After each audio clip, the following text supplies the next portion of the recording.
What's up, HyperFast Nation? On this episode of the show, I sat down with an agent who, in less than 5 years, has built a team that will sell nearly 100 homes in 2021. Fast and doing it right. Welcome to the show, Andrew Perrie.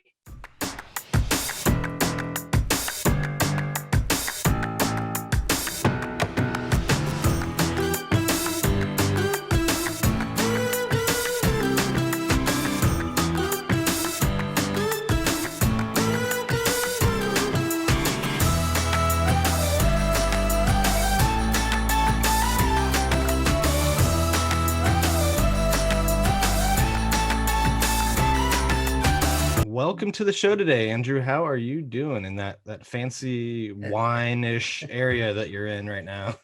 I'm doing great, man. Thank you very much for having me. I appreciate it. It's a pretty cool setup we've got here in what we call the cellar with an S. So this is our boardroom here in beautiful Niagara on the Lake.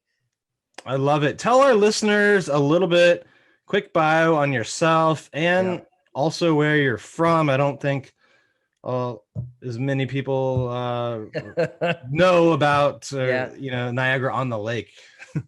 Yeah. So my name's Andrew Perrie. I've been in the business now only 5 years, surprisingly, but I've been running my real estate career as a business. So the HyperFast. I love this podcast. I love the podcast name. It's that's how I treat my life now. I treat my business. If we're not growing exponentially, what are we doing, right? So within that 5 years, I've been able to start a real estate team. We're a top producing real estate team here in Niagara, as well as I've been able to open up not one, but two real estate office for our brokerage, Revel Realty. And, I got 3 kids, beautiful wife. We live in town here in Niagara on the Lake. For those of you who do not know, is on Canada's wine country. This is where basically 90% of all Canada's wine is made and distributed from. It's to put it into perspective, it's almost kind of like a mini, less expensive Hamptons, I guess you could say, or Napa Valley. It's the town was built around the same time of the War of 1812. And so all the properties here are all custom, 1 to 200 years old, mansions, colonials, very American influenced actually, which is really cool. And, I love going down to Georgia, and I love seeing all the colonial style homes and Victorians, all that good stuff. So it's just a really beautiful area, and we love it here. Well, that's amazing. And what you've built in a short amount of time is amazing too. I know you're close to 100 deals. Maybe if you don't hit that this year, you'll hit it next year. And over 60 million volume and over $1 million in GCI. I mean, those are monster numbers that a lot of people or the people that do reach, which is very, very few, less than 1% of 1%. It takes them several years. You've done it in under 5. What's been your secret or strategy, if you will, to how did you make the transition from breaking into the business and being great as a solo agent, which I assume is how you started off, to now having a team that can throw up these kind of monster numbers? Yeah. So essentially, I'm sure your listeners, especially if they're from the States, are going to know a little company called LA Fitness. Well, LA Fitness moved into Canada, about 9 years ago.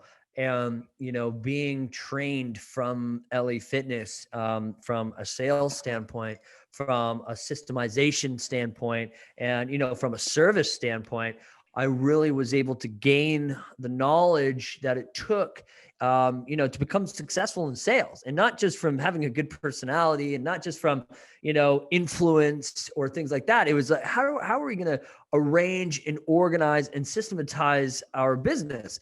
And, I really took everything that I learned from LA Fitness and applied it to the real estate industry. And, a lot of agents out there, they're still considering this as a sales position, or maybe it's just a job, where I consider it as I'm the CEO, I'm the business owner. I need to treat it as such. I need to have video marketing. I need to have education and training. I need to have, client care services that, we help cultivate and, massage our database throughout the year. But the biggest thing that I can say helped me go from here to here is leverage. I knew at a very early, position in my career where that I can't take it to the next level. And, all the real estate coaches and everybody that I talk to there, you should be, around 30 deals. You should consider moving into an admin or buyer, a buyer realtor for your team. So what I actually did was by deal 12, I hired an admin because Wow. I knew that the importance of it. So, that 40 grand that I paid my first admin, brought in probably, if I'm going back 3 years now, at least over 170 in GCI. And then, when we hired our second admin, and now we've got a team of 5 buyer agents as well. And, when we took on, it was a larger expense at the beginning, but that leverage we were able to quadruple my business by the 3rd year. So, if I started my first year doing I think I did 120, and I think about how big of a number that was at the time. And then to my second year, 250, third year, 370. And then in my 4th and 5th, grossing over 7. And then as a team now, we're just almost at 1,100,000. And, we've done, we almost hit our goal of 100 deals this year. But we ended up, we've got, year's not over yet. We got 7 new listings hitting the market this week, but we are at, I think, 87 deals. And you know what, at a price point of around 800 to 1.3 is our average. We sell into the 3 million into the 300,000s as well. But I honestly would not have been able to do it at the beginning. Like I said, I gave up 50% of my income, but we were able to do way more business and replenish that 50% pretty easily. Well, you're close to the 100. I know by the time this goes live, the year 2021 will be in the books, but if you're at 86 with 7 new listings, you just need to find 7 cash buyers and double in the deals. And in this market, get you to 100. You might, right? It's not unheard of. Yeah, exactly. Yeah, but I think a couple things you did right really well that I want to highlight. One is, it appears your first 2 hires were on the admin side. Not everyone does that. A lot of people go out and they get like another buyer's agent, and it's problematic for many reasons. So I think that's something, if you're listening to make sure you do, right? Go out and hire admin support first. Yep. Then get more salespeople. And then I think the other thing too that you absolutely did right is hiring early. There is a good argument maybe that you could have waited till 24 deals, 30 deals, but in reality, if you're making, the kind of money you are, I think you're kind of foolish to not invest in admin support. That's your time you're buying back. And I think too many people fall on the opposite side of it. They do it too late. And if you do it too late, you end up like hiring someone unqualified because you're in a rush and you don't have time to train them. And then you probably have to. I've been there too. You give up after that, right? A lot of people just give up and don't hire again. They say it doesn't work. But if you do it too early, like maybe you have a month or 2 where it's kind of painful and your income is down a little, your net income, and the person hasn't been trained yet and adding value, but by like the 3rd month, like they're adding value, they're increasing your bottom line. It doesn't take long. Well, and it's very interesting how you just ran through those scenarios, because that's exactly what happened to me. So I jumped in really early the first time around, and my first team under the same name, I did the admin first, still did that. I was smart enough there, but I took on 3 buyer agents right at the beginning. And I took them on way too soon, had no idea what I was doing. And by that third month, when I should have been seeing income being generated, I saw 3 of my buyer agents walk away. So Wow. yeah, so my team collapsed in the first 3 months. And you know what? I love that it happened so quickly. It wasn't really good for my brand to see that, the implosion after 3 months. But Mm. I'm happy it happened when it happened, because I was able to step back for a couple of months, readjust, reassess, kind of pivot on a few things. And then I was able to implement everything I did wrong and, really start off on the right foot with the new team. And obviously, we're not perfect, but, we care about each other. We got a really strong family atmosphere here, and we're really, really just kind of enjoying our success right now. And we've got a huge coaching. That's another thing too. You said it right. You said invest back into your business, and we've got this massive coaching and day training for 2022 business planning on Monday. Something we start preparing for August, September, and then we really start hitting the actual bread and butter for it late December. And you know what?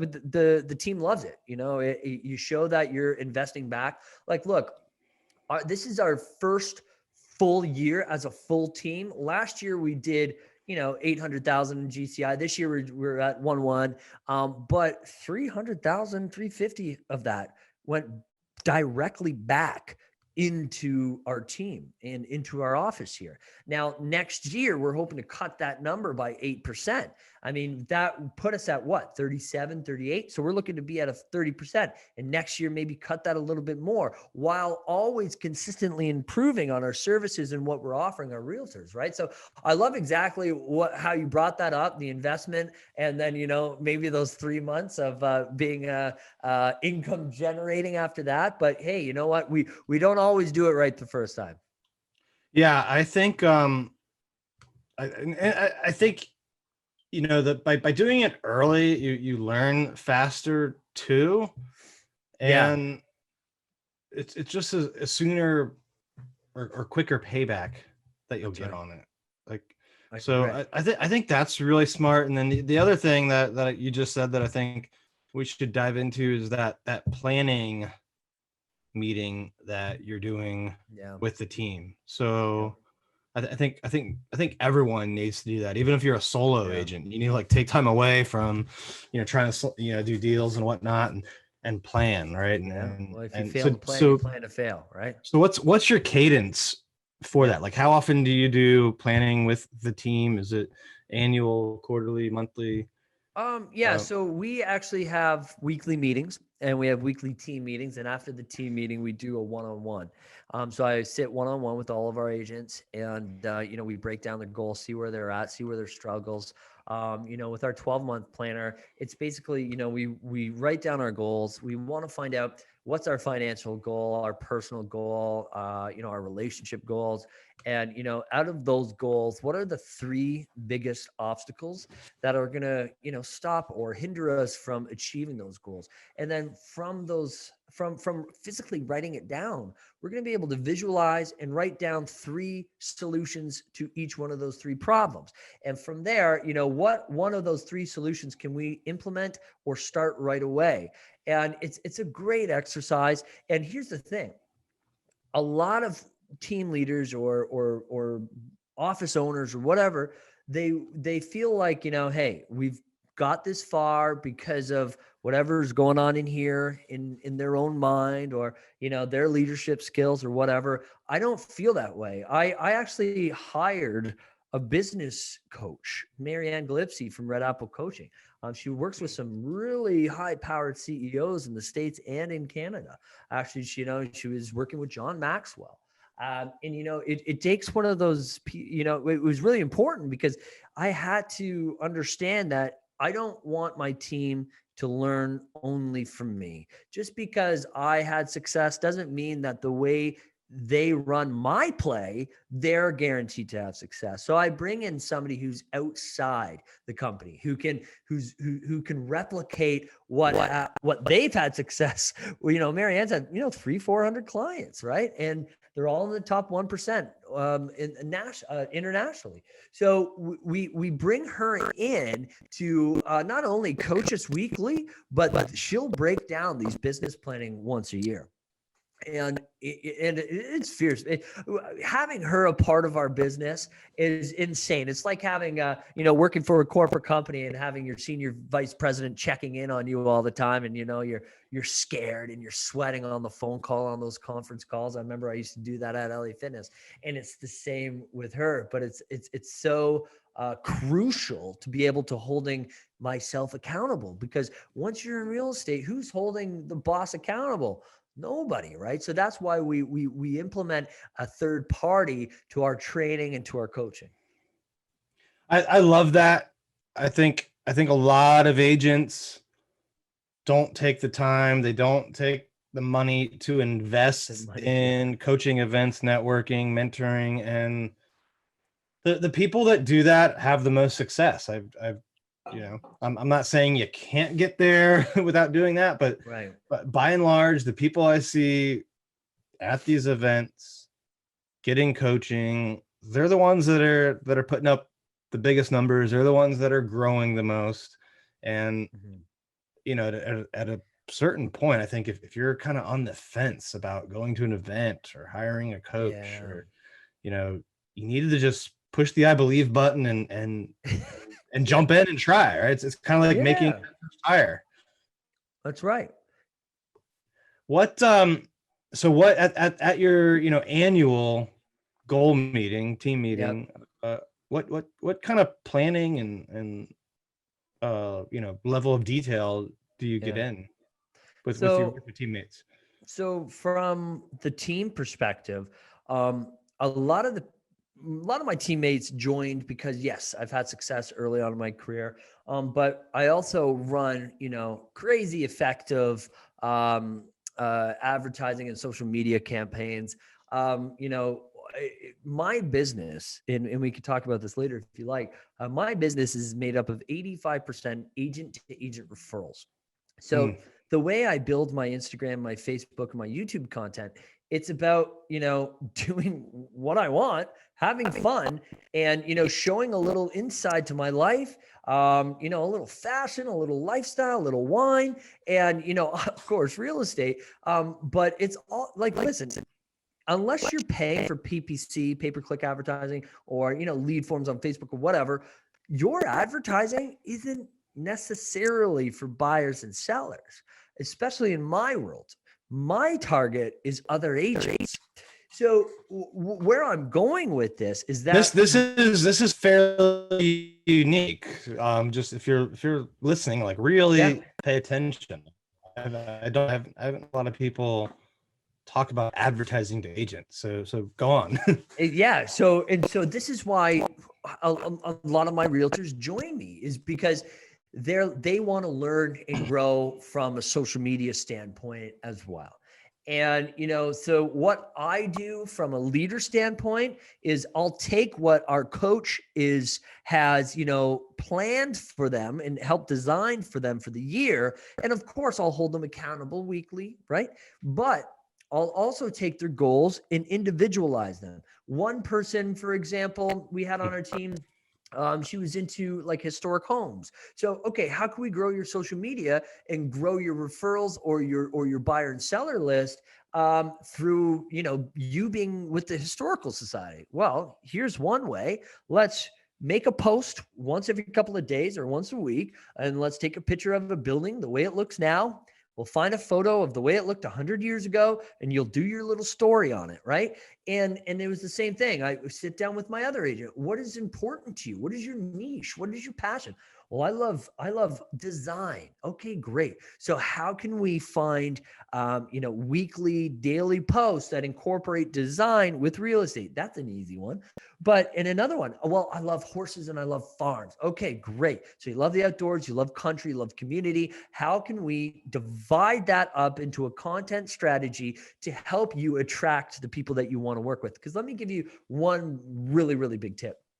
The problem with realtors and some salespeople these days is that they try to cast a net and collect whatever's out there. Where how I see business is that it's super crucial to be super focused or super niche. So for me, I don't just sell family homes, I sell unique luxury homes, or I sell in Niagara on the Lake, or I sell wineries, wine, that type of a lifestyle, right? So if you have an equestrian background with horses and farms, that's what you should be pushing. If you don't have a particular passion, if it's commercial, if it's residential, then you need to push your farming community. You need to be the expert in your community. So if it's Niagara on the Lake, okay, break it down by region. Is it Old Town? Is it Garrison Village? Is it Virgil? Is it St. David's? Right? And so the way I do that for myself is that I really just focus on whatever I want to do. I love wine. I love luxury. That's how my Instagram content is. That's how it perceives myself. And, that's how agents say, okay, look, this guy takes it very seriously. I love what he's doing. And the biggest thing when you're looking to grow your business in a referral standpoint is that I like to put out content that I know people wish they could do themselves, and they can. And once they see that, they reach out to me, and then we build those networks from there. I love the idea of picking a niche, of being hyper focused. That's how I started off, really, and grew as fast as I did with that hyper local strategy. Yeah. And I think if you can do it in an area that you really love, whether it's a neighborhood community you love, an activity or lifestyle that you love, I think it's even that much better, because then you set yourself up to have long-term success without feeling like you're working. Because if Yeah. you love those types of Yes. properties or that area, like it's gonna feel a lot better when there's that like I last agree. minute home inspection problem that you have to push through, or the deal's about to fall apart. Like it'll feel more worth it if you love the area or the thing or the lifestyle that you're selling. I agree. And like I said, you start to, I forget who coined the phrase, but you start attracting your tribe, right? And what I tell my team is like, life is way too short to work with people that are going to cause you stress. And you know what? I've been able to use this strategy, since day one. And I can't say that I have been a yes man, right? My whole first year is yes, yes, yes, yes, yes. How can I help you on a Saturday, Sunday morning? But now I've got 3 kids, and I'll tell you, although we've had the success that we have, and we have the business, and it's still growing, I'm home by 4:30 p.m. and I don't work weekends. And it's just one of those things where it's, if you systemize your business, these things are possible, right? And it's, when I tell people that, they think I'm crazy. They're like, well, what do you mean? So you don't answer your phone? Well, no, I do, but for those active deals, maybe, from my team, of course. But at the same time, my wife and my kids get to see me walk through the door 4:30 every day, and they know on Saturday and Sunday I'm going to wake up on Saturday morning, take them to hockey, and once we've been able to develop and set that standard with our clients, they don't seem to mind. No, I love that. That's what Carrie and I have created up in DC at our brokerage up there, our team up there. We're gonna close a lot, or I guess when this goes live, we'll have closed 1,100 deals in the Oh man. DC area, and we did it while mostly living in Florida, by the way. And not only Yes. that, is like we've set it up so that if you're an agent on our team, we've got a system where once you hit a certain amount of deals, you get a partner agent. And then when that Yes. when that group grows to a certain level, you get another assistant. So we're kind of building the teams within the team and helping other agents achieve this quality of life. I heard this quote once that said, if you have money, you're rich. If you have time, you're wealthy. And we've certainly created that. Want to help other people do that on our team and also at our event. So we're actually doing an event February 1st and 2nd in Boca Raton, Florida, the HyperFast Summit. We've got some amazing speakers. That keynote is actually from Canada, Tat Londano. I'm sure you've heard of her. Oh, yeah. Yeah, she'll be there. So if you're listening, watching this, go to hfasummit.com and see if there's tickets left. It's hfasummit.com. Push that link. Sure. We're going to be showing you how Carrie and I have built the systems we have and other real estate agents, for all over, including Tat Londano. So go to hfasummit.com for more info on that.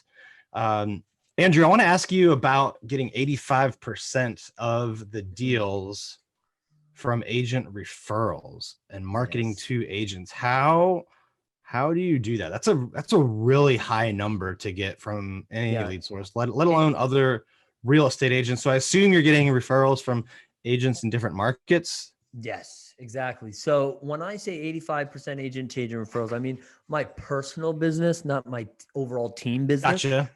But I'm still 70% to 80% of the producer of the team, right? So it's still a really, really big number. And it's a huge number. Yeah. And I've told this story a lot, but I'll try to condense it a little bit. So there's a Facebook group on Facebook, obviously, real estate group on Facebook. It's called Real Estate Hacks. You might have heard it. There are a lot of people from the States in the group, but it is more Canada or Ontario focused. And we've got 26,000 members now, I believe. And anyways, I noticed that it was always a me, who's got this, who's got that. And, this is 4 years ago when I joined, and it's like, I was like, well, where's the value, man? Because when I first got into real estate and I left LA Fitness, I took time and I learned how to video edit. I learned how to photo edit. I interviewed entrepreneurs. My goal was 60. I only did about 20, but life was busy. But it was always a common theme. What can you contribute your success to? And it's like, honestly, man, come from a place of value, a place from service. And what I saw in the real estate industry, not from everybody, obviously, you're only going to see that 5% of the loudest people, right? But it was always like a me, wine, blah, blah, blah. So what I decided is look, let me take some of these skills that I've learned. And what I ended up doing, crazy now that I think about it, but I said, hey, I posted in the group and said, send me your headshot, send me your logo. What I'm going to do is I'm going to cut you out of the background. I'm going to add a new kitchen, living room, forest, whatever. And I'll make you a new Facebook cover photo for your Facebook. And, I thought I might get 3 or 4 people. I ended up getting 500. Took me 3 days around this time 5 years ago, and I got them all done. And, I still get random people commenting on that post so long ago. And, hey, can you still do one for me? Sorry, that promotion's over. And so what it was is not only did I get 500 emails, which was amazing, but at the same time, I had a personal conversation with each one of those. Hey, what did you think? Hey, how did you like this? Is there anything I could change for you? And those people ended up keeping in contact with me through till this day. And so it's always about coming from a place of value. And that's kind of how I built that foundation. Now, from there, once I had that foundation of loyal network groups, I basically designed, intentionally or unintentionally, I'm not too sure at this point, but I basically had, just been posting video content that was grabbing people's attention. So 5 years ago in Niagara, I know in the States this has been going on for probably 10 years, but 5 years ago in Niagara, video marketing wasn't really that big of a deal. It might have been like, hi guys, Andrew Perrie, welcome. This is $499, 3 bedrooms up, 2 bedrooms down. And that's what it was, if at all. So when I came in, I designed a series of really funny videos that really took off. Those videos, they're low production value for sure, but they were funny and they grabbed people's attention. And then from there, my foundation keeps growing. And I grew out of that. And, when everybody started doing listing videos, I was doing lifestyle videos and people loved them. I spent a lot of money on them to really grab people's attention. And when people started, doing lifestyle videos, I moved on to vlogs. When people were doing vlogs, I moved on to creating, podcast cuts and, stuff like that. And it was always about staying one step ahead of the trend. Not ahead of the trend, but at least ahead of the market where we are in terms of, what's trending. And using that as strategy kept the eyes and the attention on me. So right now, just as we were getting ready, I'm not afraid to say it, I had a little, like a mark here, a pimple, whatever. I had somebody come in and, brush me up with some makeup and I took a video of it. Right. So, it's all about, being authentic and, doing things that you're passionate about and just really breaking the mold of what people think real estate marketing is. If you go to my Instagram at Perrie, you won't see a just listed, just sold over asking. We have an account for that, but that's not the way I designed my content. It's engaging, it's inspirational, it's educational, it's humorous. And the whole goal behind it is and I say this, and I do a lot of tips for realtors on my Instagram. It's like, it's that I'm showing you what is possible, what you can have fun with, and what brings you real attention. The only people who are watching listings are, people who might be interested or people who are nosy. What are they getting from it? That's a you, right? Me. If I'm posting something that you are going to find valuable. And staying ahead of those trends, like I was saying, is just always kept that attention on me and has led to those referrals. And like I said earlier, when we're talking about super niche and community and farm-driven style marketing, is that people, whenever they hear the word Niagara, somebody says, "Hey guys, I need somebody in Niagara." Oh, Andrew Perrie. And I'll get 20 tags per post just, shouting me out because they have either worked for me in the past or worked with me in the past, or they, connect with me on some level, or we've networked together and we have that relationship built. So it's always just about, being conscious with what you're putting out there. If you're just constantly putting just sold, just purchase, it's just noise. You're not going to stand out. Nobody's going to notice you. Yeah, I agree with that. You said a couple of interesting things or I know things that stood out, but I think it's interesting that it all started with like basically just taking a headshot and like making a background for someone. It seems simple enough. Like, why wouldn't they just figure out how to do that on Canva or find someone on Fiverr? But and that like 500 people reached out to you for that. And that you delivered is the important thing. I mean, that's kind of crazy that, and I think the lesson there is like, if you're providing value to someone, even though it may seem like this is kind of easy, why didn't an agent just do this themselves? Right. But just that little bit of give that you gave, probably expecting nothing in return, has now led to a lot of referral business for you. Absolutely. And I ended up following that up a couple of weeks later in the new year with a live video of showing people exactly how I did it, and answering questions as we were live. And like, hey, look, guys, I just cut the background out. I've put you up and I've taken your logo. I've moved it over here. I took the photo of the kitchen and I blurred it a little bit so that we could see your name and your logo better. And people were blown away. They couldn't believe it. And, it's just one of those things where I was just being as engaged in these Facebook groups as possible. And it wasn't just, from a place of me, but it was more of a place of we. There. Yeah, I love it. I think it's an amazing idea. The other thing I like, or that we can talk about in a second, is answering it with a video, because that's kind of trending now. Like, it started with TikTok where you could do video replies. Now Instagram Reels has just added that, where you do the video reply and it has the question bubble, somewhere above your head, or you can move it around. So I think that's kind of cool. But I liked how you said, you know, if they were doing this, I would move on to that, right? Yes. And like the lifestyle videos is a great example. I remember when we first did them.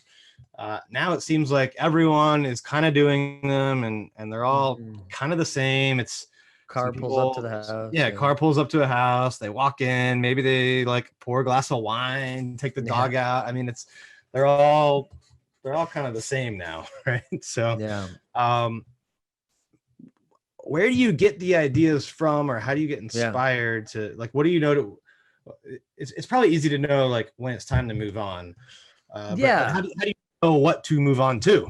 Well, it's again, and it's the reason why I'm so motivated to keep doing what I'm doing is because Ryan Serhant, Gary V, Grant Cardone, those are people I follow, and now Aaron Kerman from LA.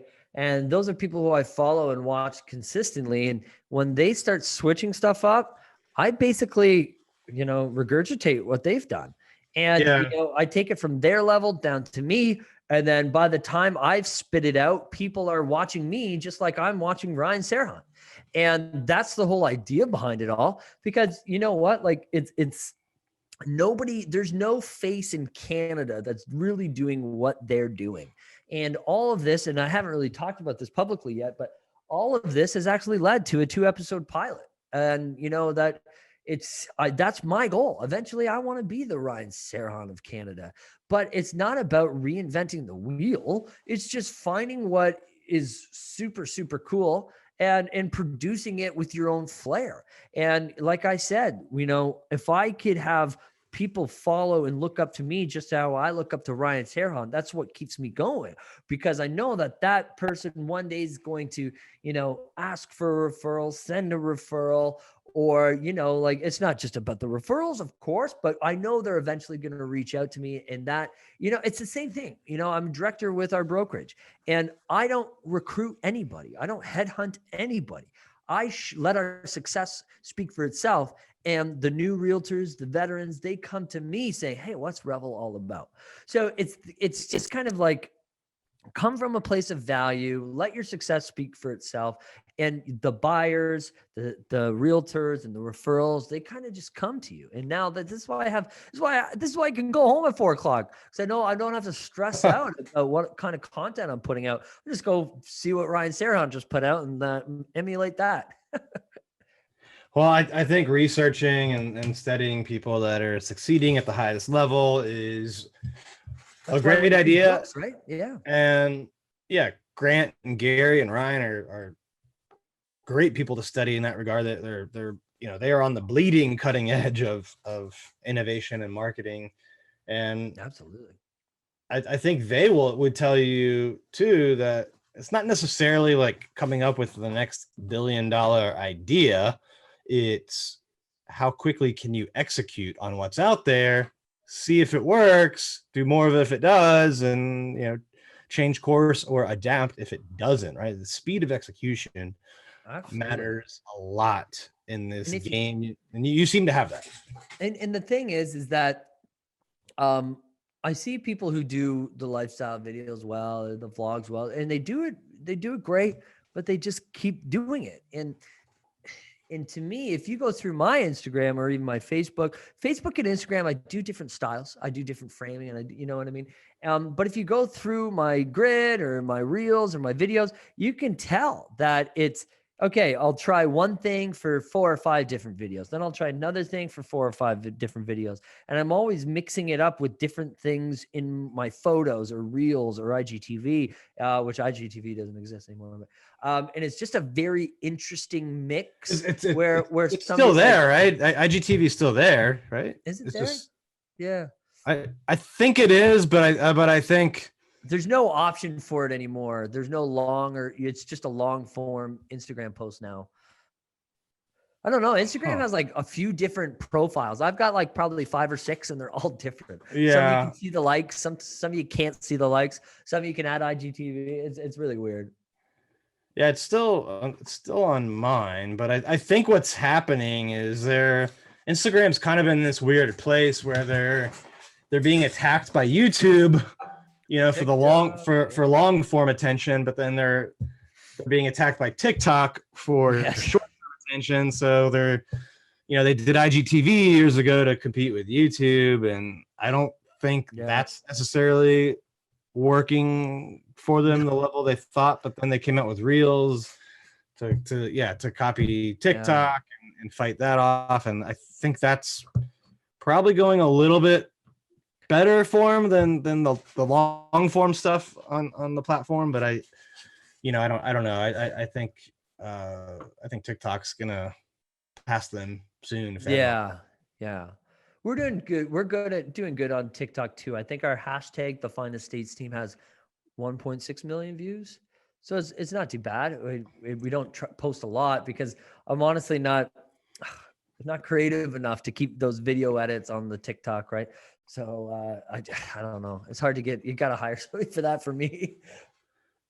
Yeah, well, I wouldn't overlook it. I'm not sleeping on it. I'm not sleeping on it. Yeah.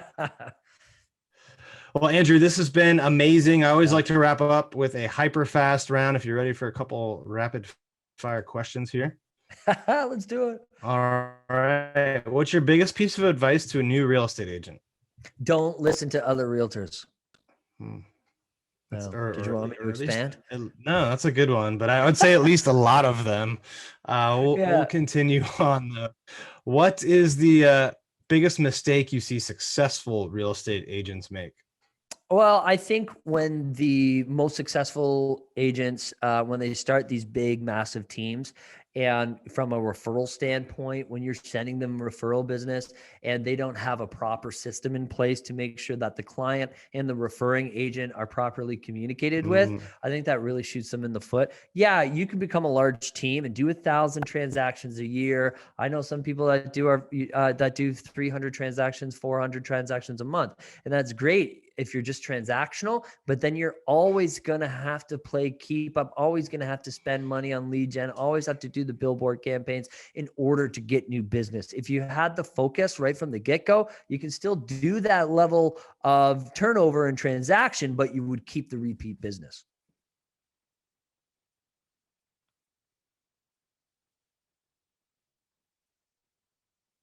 Is he there? Hello? Are you there? Are you there? Are you there?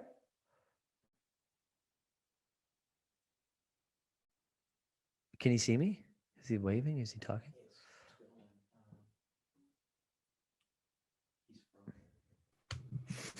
Hello. Can you hear me? Can you hear me now? I can hear you. Okay, I don't know what happened there. Sorry about that. Biggest challenge you've had in business and how you overcame it? I think the biggest challenge I had was, transitioning from that, 24/7 yes man lifestyle to being able to, completely set the standard for myself, my family, and my clients and team to that, I'm going home at 4 and I'm not working on the weekends. That was the biggest challenge. But how we overcome those things is with clear communication and understanding of your goals. And once you have that clear understanding, you can then communicate and implement and then leverage. All right, it's frozen again. All right. When you're not selling homes or frozen again? Hello? No, you're back. You're back. All right. I'm back. When you're not selling homes or working in your business, what do you do for fun? Well, I play hockey about 3 to 5 times a week right across the street from our office, 12 p.m. On our lunch breaks. I absolutely love it. Or, we're taking the family out. My wife's family owns a winery, so we're there every Sunday. They're a big Italian family, so we love to enjoy walks around the vineyard and drink wine and eat really good food. All right. Last question. Where do you see yourself 5 years from now?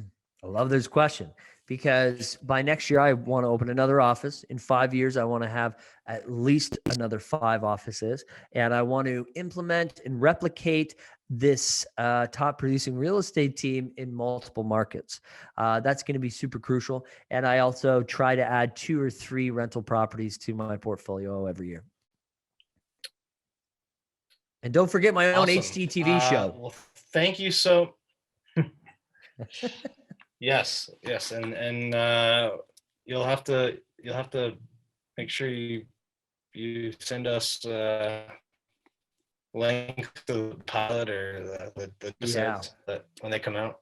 Absolutely. All right, Andrew. Well, this has been amazing. I love the value you have brought in your story and the inspiration and just the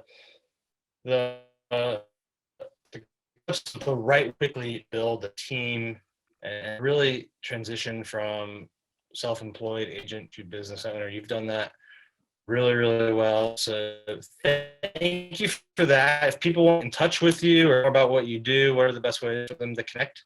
Honestly, just Instagram @Perrie. Send me a DM. I usually reply within, an hour or so. So that's the best way to check me out.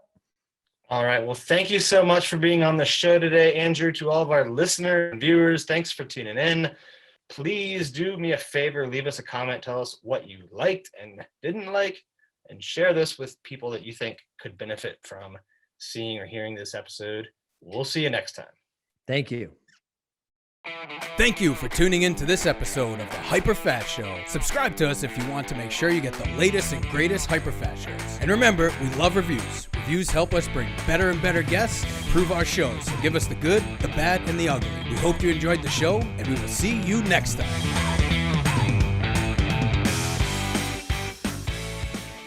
Hey guys, thanks for sticking around to the end. I hope you enjoyed that video, and if you want to see more, click right here. And if you want 100 real estate tips from my best-selling book, click right here to download them instantly. And if you're new to this channel, click below to subscribe and turn on post notifications so you don't miss out. And leave some comments about what you think on the videos.